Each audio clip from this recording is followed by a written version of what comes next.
سارے نبیوں کی زندگیوں کا مطالعہ کیجئے، ان کو سخت سے سخت، کٹھن سے کٹھن حالات کا مقابلہ کرنا پڑا اور حالات کی سختیاں انہوں نے گوارا کی، لیکن اٹھنے والے قدم پیچھے نہیں ہٹے، وہ آگے ہی بڑھتے چلے گئے اور عزیمتوں کے سفر طے کرتے گئے۔ سب سے زیادہ مشکل اور کٹھن حالات میرے اور آپ کے آقا و مولا حضور نبی رحمت صلی اللہ علیہ وآلہ وسلم کو ملے اور حالات کا جبر حضور کو سہنا پڑا، تلخیاں گوارا کرنی پڑی۔ پیدا ہوئے تو باپ کا سایہ سر پہ نہیں تھا، 6 سال کی عمر تھی کہ ماں انتقال کر گئی۔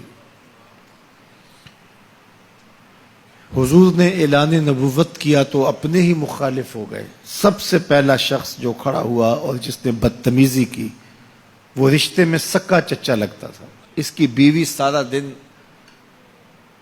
جا کے جنگل میں کانٹے جمع کرتی تھی، ام جمیل، اور جن راہوں سے حضور نے گزرنا ہوتا ان راہوں میں بکھیر دیتی کہ پاؤں زخمی ہوں گے اور منزل پہ پہنچ نہیں سکیں گے، لیکن میرے حضور گھر سے نکلتے ہیں، ان کانٹوں سے بچ کے گزرتے ہیں اور ان گڑھوں سے بچ کے گزرتے ہیں اور پھر بھی ان تک پہنچ جاتے ہیں۔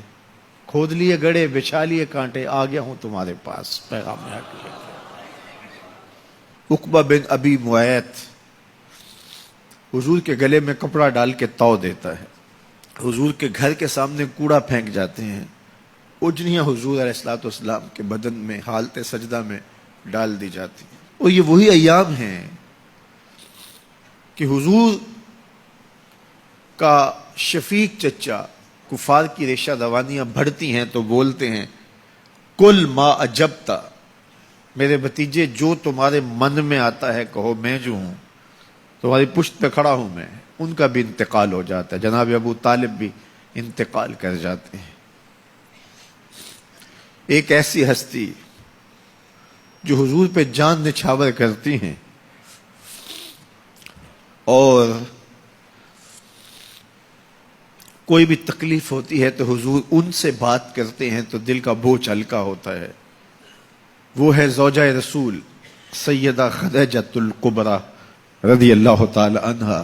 نزول وحی کے بعد جب حضور کی طبیعت پر ایک گرانی آتی ہے تو وہ خدیجۃ الکبریٰ ہی تھی جو کہتی ہیں کہ کلا واللہ ما یخزیک اللہ ابدا، حضور آپ پریشان نہیں ہوں، آپ کا رب آپ کو کبھی بھی تنہا نہیں چھوڑے گا اور آپ کو پریشان نہیں ہونے دے گا، اس لیے کہ آپ دکھیوں کے کام آتے ہیں، ضرورت مندوں کی ضرورتیں پوری کرتے ہیں، اور جن کا کوئی کمانے والا نہیں آپ اس کی مدد کے لیے کھڑے ہوتے ہیں، یتیموں کا سہارا ہیں اور بیواؤں کا آسرا ہیں۔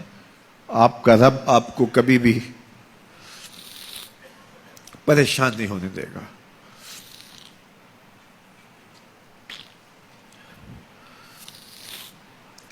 سیدہ خدیجۃ الکبریٰ کا بھی انتقال ہو جاتا ہے، جو ہر مشکل وقت میں ڈھارس بندھاتی تھی، پشت پہ سایہ بن کے نگہبانی کا فریضہ انجام دینے والے چچا بھی انتقال کر جاتے ہیں۔ عقبہ بن ابی معیط کی بدتمیزیاں بڑھ جاتی ہیں، راہوں میں کانٹے بچھتے چلے جاتے ہیں، گڑھے کھودے چلے جاتے ہیں، ادھر حضور کے غلاموں کو پکڑ کے چوراہوں میں لٹا کر کے کوڑے مارے جاتے ہیں، چکیاں پسوائی جاتی ہیں۔ حضور گزرتے ہیں تو عمار ابن یاسر کے خاندان کے ساتھ تکلیفوں کے پہاڑ ٹوٹے ہوئے ہیں۔ حضرت سمیہ رضی اللہ تعالی عنہا جو حضرت عمار ابن یاسر کی والدہ ہیں، ان کو مکے کے ایک چوک کے اندر ابو جہل نیزہ مار کے شہید کرتا ہے، حضرت یاسر شہید کر دیے گئے۔ بلال حبشی چکی پیستے ہیں اور بدن میں ان کے میخیں ٹھوکی جاتی ہیں۔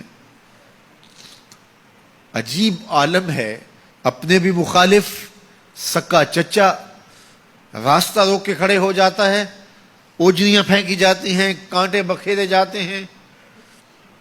طائف گئے تو ان کا رویہ اتنا شرمناک اور اتنا دردناک تھا کہ اس کی تلخیاں بھولتی نہیں ہیں۔ اللہ کے محبوب ایک دن حرم میں آئے اور وہیں ام ہانی کے گھر جو حرم کے بالکل قریب تھا رک گئے۔ فرماتے آنا بین النوم والیقظہ، میں نہ تو ابھی سویا تھا نہ ابھی جاگ رہا تھا، میری درمیانی کیفیت تھی۔ تو فرماتے ہیں کہ میں اپنی چچا زاد بہن ام ہانی کے گھر میں تھا کہ جبریل براق لے کے آ گئے اور آ کے سندیسہ دیتے ہیں ان اللہ اشتاق الی لقائک یا رسول اللہ، محبوب زمانے کے دکھوں نے آپ کو گھیر لیا ہے اور تکلیفیں حد سے تجاوز کر گئی ہیں۔ رب کہتا ذرا آؤ نا میں رخ سے نقاب اٹھاؤں اور آپ کو جلوہ کرا کے سارے غم غلط کر دوں اور سارے دکھ دور کر دوں۔ تکلیفیں حد سے بڑھیں، اذیتیں زیادہ ہوئیں، تو مالک نے کہا محبوب وہ منظر بھی دیکھے کہ طائف کے بازاروں میں لوگ پتھر لیے کھڑے تھے، اب وہ منظر بھی دیکھو، رضوان جنت کے پھول لیے کھڑے ہوں گے، فرشتے قطاروں میں منتظر ہوں گے، وہ پتھر لیے کھڑے ہوں گے، یہ پھولوں کی کلیاں لیے جنت کی حوریں کھڑی ہوں گی۔ تو حضور کے استقبال کی تیاریاں ہیں، جبریل براق لے کے حضور کی خدمت میں حاضر ہوتا ہے۔